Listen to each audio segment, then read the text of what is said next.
The Nintendo 64 has turned 20 recently. That's older than Google. Wait, for real? Let me check on that real quick.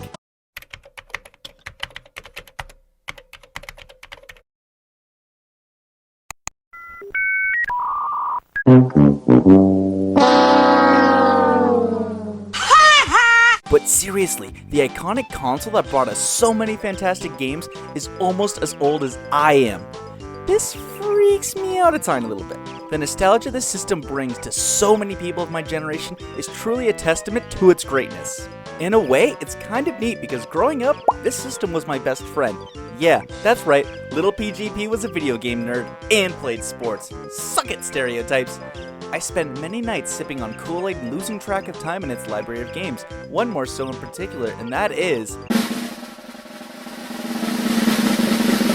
Banjo-Kazooie.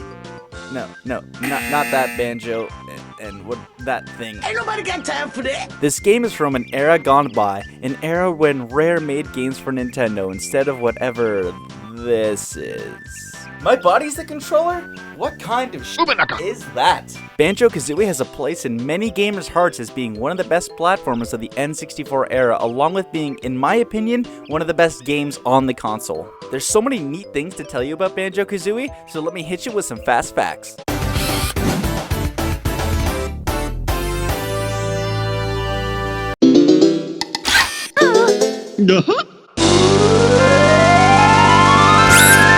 The Banjo-Kazooie we know and love today was actually first born as a Super Nintendo game called Project Dream. The main hero was to be named Edison, who wielded a sword, and he got mixed into some trouble with some pirates.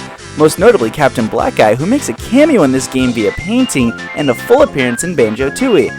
But we'll get to that game another day. Edison was soon replaced by a rabbit because in the grand scheme of heroes, I mean, look no further than a rabbit. I mean, seriously, look at it. Look at the bunny. Look at the bunny right here. That just screams hero. Eventually, the rabbit was turned into Banjo, the bear we know and love today. Kazooie was brought in because of the need for Banjo to do different moves. Greg Mayles said in a quote, "A pair of wings could appear from his backpack and perform a double jump." The music in this game was composed by Grant Kirkhope, and he even provides the voice sound bites of the shaman, Mumbo Jumbo. This game also introduced the mechanic of stop and swap, which would theoretically allow users to transfer items from the Banjo-Kazooie cartridge into the sequel Banjo-Tooie by swapping games and using the 10-second temporary RAM window the N64 allowed. Unfortunately, we'll never get to know what the full extent is, as modifications and improvements to the N64 render the feature impossible, with the RAM time being less than a second. Try switching cartridges in less than a second. Yeah, it's impossible. Many gamers have an appreciation for Banjo-Kazooie. Don't take my word for it though. I got my buddy Shogundeath of the Mega Retro Brothers and another good friend of mine, the Humble Bumble, to give it some love in the community spotlight.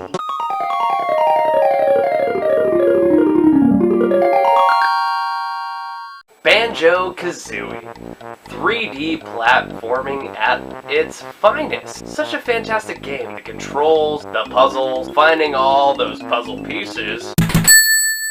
That's what I'm talking about. But yes, it's a great game. Some people think that's a Mario 64 clone, or, I mean, it's up there with Mario 64 and Conker's Bad Fur Day and all that good jazz. We have a great game here.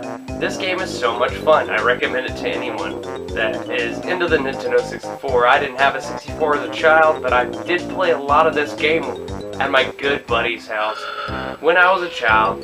But I beat it, actually, later in life as an adult, and just utilizing Kazooie with Banjo and also being able to turn into different animals, just utilizing that whole scheme of things. It's just been a fantastic ride the whole time. I'd recommend it to anybody. Just, oh my god. Banjo-Kazooie, well, let me tell you the reasons why it is one of the best games it ever made.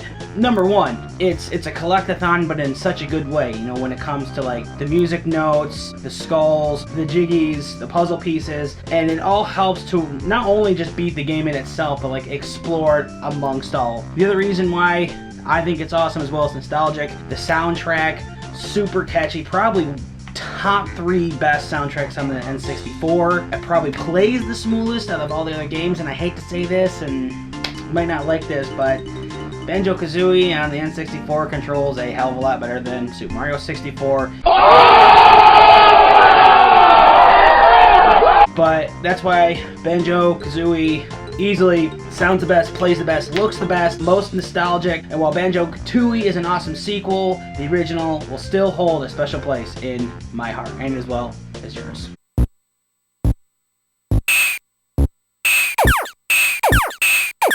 I know I've stated this before, but if I have to pick a favorite game of all time, this is it right here. As a kid, I loved everything about the game. The level design, some of the ways you had to get jiggies, the moves you learned from bottles.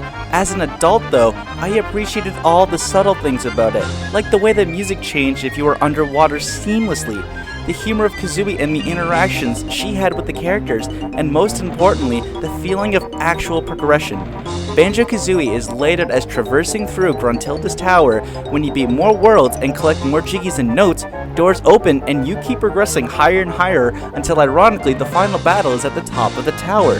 As a gamer, we strive to beat games, and having a sense of progression along with all the other elements this game has truly makes it a masterpiece. Due to mostly sentimental reasons, overall score 10 out of 10.